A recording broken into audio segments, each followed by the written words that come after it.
ಅಧ್ಯಕ್ಷರೇ, ನಮ್ದು ಕೃಷ್ಣ ಅವರಿಗೆ ತಾವು 58 ಕೋಟಿ ಪ್ರಾವಿಷನ್ ಮಾಡಿದ್ದೀರಾ ಅಂತ ಹೇಳಿದ್ದಾರೆ. ಖರ್ಚು ಒಂದು ಜಿಲ್ಲೆಗೆ ಎಷ್ಟು ಬರ್ತೈತೆ? 1.5 ಕೋಟಿ ಬರ್ಬೋದು. ತಾಲೂಕುಗಳಿಗೆ ಬಂದ್ರೆ 20 ಲಕ್ಷ ಬರೋದು. ನಿಮ್ಗೆ ಎಲ್ಲೂ ಸಿಗಲ್ಲ. ಈಗ ಕರ್ನಾಟಕದಲ್ಲಿ ಎಲ್ಲೂ ನಿಮ್ಗೆ ಜಮೀನೇ ಸಿಗಲ್ಲ. ಇದ್ದ ಸರ್ಕಾರದ ಜಾಗ ಕೊಟ್ಟು ಈಗ ನಾವು ಅತ್ಯಂತ ಪರ್ಚೇಸ್ ಪರಿಸ್ಥಿತಿ ಸ್ಥಿತಿ ಬಂದಿದ್ದೀರಿ. ನಾನು ದಾವಣಗೆರೆಗೆ ಹೋಗಿದ್ದೆ ಅಧ್ಯಕ್ಷರೇ. ಅಲ್ಲಿ ಲ್ಯಾಂಡ್ ಗ್ರಾಂಟ್ ನಾವೇ ಮಾಡಿಕೊಟ್ಟಿದ್ದೀರಿ. ಸುಮಾರು 100-120 ಎಕರೆ ಲ್ಯಾಂಡ್ ಗ್ರಾಂಟ್. ನಾನು ಹೋಗಿ ಅಶ್ವತ್ಥ ಕಟ್ಟೆ ಮೇಲೆ ಕೂತ್ಕೊಂಡು 1 ಎಕರೆ ಕೊಡ್ರಯ್ಯ ಅಂದ್ರೂ ಒಬ್ರು ಕೊಡಲ್ಲ. ಸ್ಕೂಲು ಕೊಡಲ್ಲ, ಆಸ್ಪತ್ರೆಗೆ ಕೊಡಲ್ಲ. ಅದಕ್ಕೆ ನಾನು ಹೇಳೋವಂಥದ್ದು, ನಾನು ಅವಾಗ ಪ್ರಯತ್ನ ಮಾಡಿ ಎಲ್ಲ ಡಿ ಸಿಗಳಿಗೂ ಹೇಳಿದ್ದೆ, ದಯವಿಟ್ಟು ಇನ್ಮೇಲೆ ಎಲ್ಲೇ ನೀವು ಲ್ಯಾಂಡ್ ಗ್ರಾಂಟ್ಗಳು ಮಾಡಿ, ಇನ್ನು 20-30 ವರ್ಷಕ್ಕೆ ಅಲ್ಲಿ ಸ್ಕೂಲು, ಅಂಗನವಾಡಿ, ಸ್ಮಶಾನ ಅದರ ಪ್ರಾವಿಷನ್ ಮಾಡದಾದ್ಮೇಲೆ ಕೊಡಬೇಕು ಅಂತ ಸ್ಟ್ರಿಕ್ಟ್ ಆರ್ಡರ್ ಮಾಡಿ. ನೀವು ಇಲ್ಲಿ ಅದು ಬಹಳ ಇಂಪಾರ್ಟೆಂಟ್. ದಯವಿಟ್ಟು ಇದು ಮಾಡಿದ್ರೆ ಮುಂದಿನ ಜನಾಂಗಕ್ಕೆ ಒಳ್ಳೇದಾಗ್ತೈತೆ. ಇಲ್ಲ ಅಂತಂದ್ರೆ ಎಲ್ಲ ತಗೊಳಕ್ ರೆಡಿ ಇದ್ದಾರೆ. ನೀವು ಕೊಟ್ರೆ ಎಲ್ಲರೂ ಬರೋದು. ನೀವು ಇಲ್ಲಿ ಈ ಚಿತ್ರದುರ್ಗ ಹೋಗ್ತಾ ಇದ್ರೆ ಬೆಟ್ಟನೆಲ್ಲ ಉತ್ಕೊಂಡ್ಬಿಟ್ಟಿದ್ದಾರೆ. ಈಗ ಎಡಗಡೆ ನೀವು ಬೆಟ್ಟಗಳನ್ನೆಲ್ಲ ಉತ್ಕೊಂಡ್ಬಿಟ್ಟಿದ್ದಾರೆ ಮೇಲ್ಗಡೆ. ಇದನ್ನ ತಪ್ಪಿಸ್ಬೇಕು. ಮುಂದಿನ ಜನಾಂಗಕ್ಕೆ ನಾವೇನೋ ಉಳಿಸಿಲ್ಲ ಅಂದ್ರೆ ದೊಡ್ಡ ಸಮಸ್ಯೆ ಆಗ್ತದೆ. ಕೃಷ್ಣ ಅವರೇ, ದಯವಿಟ್ಟು ಇದನ್ನೆಲ್ಲ ಸರ್ಕ್ಯುಲರ್ ಅಲ್ಲಿ ನೀವು ಗ್ರಾಂಟ್ ಮಾಡಬೇಕಾದ್ರೆ ಏನೇ ಮಾಡಬೇಕಾದ್ರೂ ಇದನ್ನ ಉಳಿಸ್ಕೊಂಡು ಇನ್ನು 25 ವರ್ಷಕ್ಕೆ ಮುಂದೆ ಕೊಡ್ತೀರಿ ಅನ್ನೋದು ಒಂದು ಆದೇಶ ಮಾಡಿದ್ರೆ ಒಂದು ರೆಕಾರ್ಡ್ ಉಳಿಯುತ್ತೆ. ಧನ್ಯವಾದ. ಸನ್ಮಾನ್ಯ ಸಭಾಧ್ಯಕ್ಷರೇ, ನಾನು ಅವ್ರು ಹೇಳ ಪ್ರಕಾರ 10 ವರ್ಷದಿಂದ ನಾವು ಕೂಡ ಮಾಡಿದ್ದೀವಿ. ನಮ್ಮ ಸರ್ಕಾರ ಟೈಮ್ನಲ್ಲಿ ನಾವು ಸಂಚಾರ ಭೂಮಿ ಮಾಡಿದ್ದೀವಿ. ಸಂಚಾರ ಭೂಮಿಗೆ ಹೋಗ್ಲಿಕ್ಕೆ ದಾರಿ ರಸ್ತಾ ಎಲ್ಲ ಮಾಡಿದ್ದೀವಿ. ಆದರೆ ಕೆಲವು ಊರು ಬಾಕಿ ಇದೆ. ತಾಂಡಾಗೆ ರೆವೆನ್ಯೂ ಆಗಿದೆ. ರೆವೆನ್ಯೂ ತಾಂಡಾಗೆ ಬಿ ಸಂಚಾರ ಭೂಮಿ ಇಲ್ಲ.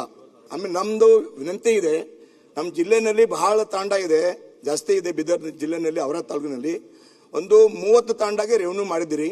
ನಮ್ಮ 157 ತಾಂಡ ಇದೆ. 157 ತಾಂಡ. ಬಾಕಿ ತಾಂಡ ಸರ್ವೆ ಮಾಡಿ ರೆವೆನ್ಯೂ ಮಾಡಬೇಕು. ಏನು ಮಾನದಂಡ ಇದೆ ತಾವು ಮಾಡಬೇಕು, ವಿನಂತಿ ಇದೆ. ಆಮೇಲೆ ಫ್ಯೂಚರ್ನಲ್ಲಿ ಸಂಶಾನ ಭೂಮಿ ಬೇಕೇ ಬೇಕು. ಸನ್ಮಾನ ಸಚಿವರೇ, ನಮ್ಮ 2 ಊರವ, ಲಿಂಗಿ, ಗಣೇಶ್ಪುರ್. ಒಂದು ಎಲ್ಲಿ ಬಾಜು ಅವರು ಜಾಗ ಕೊಟ್ಟಿಲ್ಲ. ಅವರು ಅಧ್ಯಕ್ಷ ಕೇಳ್ರಿ, ನೀವು ಅಪರೂಪ ಕ್ವಶನ್ ಕೇಳ್ತೀನಿ, ಆಯ್ತು ಹೇಳ್ತೀರಿ. ಅದನ್ನೇ ನೀವು ಹೇಳ್ತಾ ಇದ್ರೆ ಆಗದಿಂದ ರೋಡ್ ನಲ್ಲಿ ಅಂತಿಮ ಕ್ರಿಯೆ ಆಯ್ತು. ಗಣೇಶ್ಪುರ್ ಒಂದು, ಲಿಂಗಿ ಒಂದು, ನಮ್ದು ಊರು ತಾಲೂಕಿನಲ್ಲಿ ಬಹಳ ಗಂಭೀರ ಪರಿಸ್ಥಿತಿ ಆಯ್ತು. ತಹಶೀಲ್ದಾರ್ ಬಂತು, ಪೊಲೀಸ್ ಬಂತು, ಗಲಾಟೆ ಆಯ್ತು. ಅದಕ್ಕಾಗಿ ತಮ್ಮದೇ ವಿನಂತಿ ಇದೆ. ನಾನು 10 ವರ್ಷದಿಂದ ಮಾಡಿದೀವಿ. ನಾವೇ 4 ವರ್ಷ ದೇವರ ಕೃಪೆಯಿಂದ. ಬಟ್ ಕೆಲವು ಜನ ಜಾಗ ಕೊಡ್ತಾ ಇಲ್ಲ. ವ್ಯಾಲ್ಯೂಯೇಷನ್ ಜಾಸ್ತಿ ಆಗಿದೆ. ಅದಕ್ಕಾಗಿ ಸರ್ಕಾರಕ್ಕೆ ವಿನಂತಿ ಇದೆ, ವ್ಯಾಲ್ಯೂಯೇಷನ್ ತಾವು ಜಾಸ್ತಿ ಮಾಡ್ರಿ. ಆಮೇಲೆ ಪ್ರತಿ ಊರಿಗೆ ಸಂಶಾನ ಬೇಕು. ಫ್ಯೂಚರ್ ನಲ್ಲಿ ಏನ್ ಮಾಡ್ತೀರಿ? ಬಹಳ ಗಂಭೀರ ಪ್ರಶ್ನೆ ಇದೆ. ಗಂಭೀರ ಪ್ರಶ್ನೆಗೆ ತಾವು ಅಧ್ಯಕ್ಷರೇ ಥೋಡ ನಮ್ಮ ಯಾವಾಗ ಕ್ವಶನ್ ಹಾಕಲ್ಲ. 15 ನಿಮಿಷ ಮಾತಾಡುದು ಇಲ್ಲ. ಹೌದಾ? ವಿಶ್ವ ಗಂಭೀರ ಇದೆ, ಹೇಳಿದ್ದೀರಿ. ಅದಕ್ಕಾಗಿ ಮಂತ್ರಿಗೆ ವಿನಂತಿ ಇದೆ, ಪ್ರತಿ ತಾಂಡಾಗೆ, ಪ್ರತಿ ವಿಲೇಜ್ಗೆ ನಮ್ಮ ಸಂಚಾರ ಭೂಮಿ ಬೇಕು. ಆಮೇಲೆ ಮೂಲ ಸೌಕರ್ಯ ತಾವು ಮಾಡಲೇಬೇಕು. ವಿನಂತಿ ಮಾಡ್ತಾ ಇದ್ದೀವಿ. ಮಾನ್ಯ ಅಧ್ಯಕ್ಷರೇ, ಪ್ರತಿಪಕ್ಷದ ನಾಯಕರು ಹೇಳಿದ್ದು 100ಕ್ಕೆ 100 ನಂದು ಕೂಡ ಸಹಮತ ಇದೆ. ಮತ್ತು ಅವರು ಸ್ಥಳೀಯವಾಗಿ ಗಮನಿಸಿರೋದು ಕೂಡ ನನ್ನ ಪ್ರಕಾರ ಸರಿ ಇದೆ. ಅವರ ಅಬ್ಸರ್ವೇಷನ್ ಎಲ್ಲಿ ಕೊಡು ಗುಡ್ಡ ಕೊಡು, ಅದು ಕೊಡು, ಇದು ಕೊಡು, ಕೊನೆಗೆ ಈಗ ನಾವು ಕೊಟ್ಟು ನಾವು ಭಿಕ್ಷಾ ಪಾತ್ರ ಎತ್ಕೊಂಡು ಓಡಾಡುವಂಗಾಗಿದೆ. ಈಗ ಅವ್ರು ಕೇಳ್ತಾ ಇರೋದು 100ಕ್ಕೆ 100 ಸರಿ ಇದೆ. ಈಗ ಹಿಂದೂ ಸಮಾಜದಲ್ಲಿ ಸುಡೋರು ಇದ್ದಾರೆ ಅಥವಾ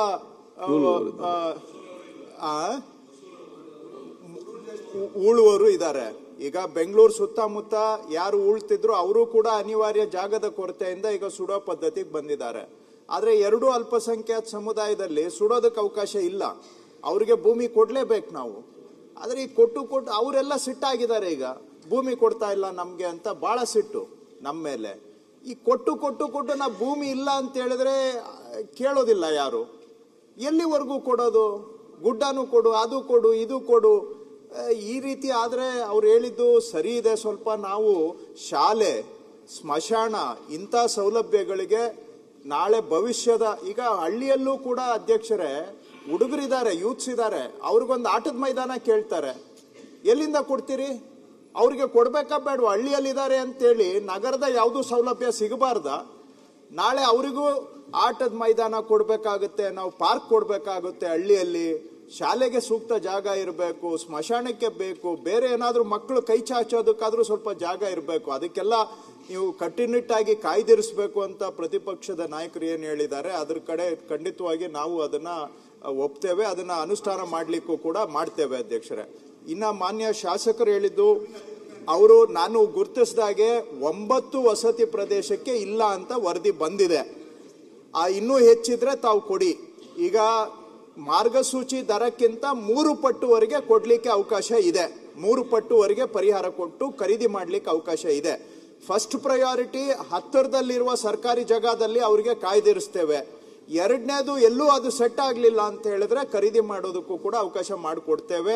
ಅದು ಯಾವುದಾದ್ರೂ ಈ 9 ನಮ್ಮ ನಜರಲ್ಲಿ ಇದೆ. ಅದು ಬಿಟ್ಟು ಇನ್ನೇನಾದ್ರೂ ಇದ್ರೆ ತಾವು ಕೊಡಿ.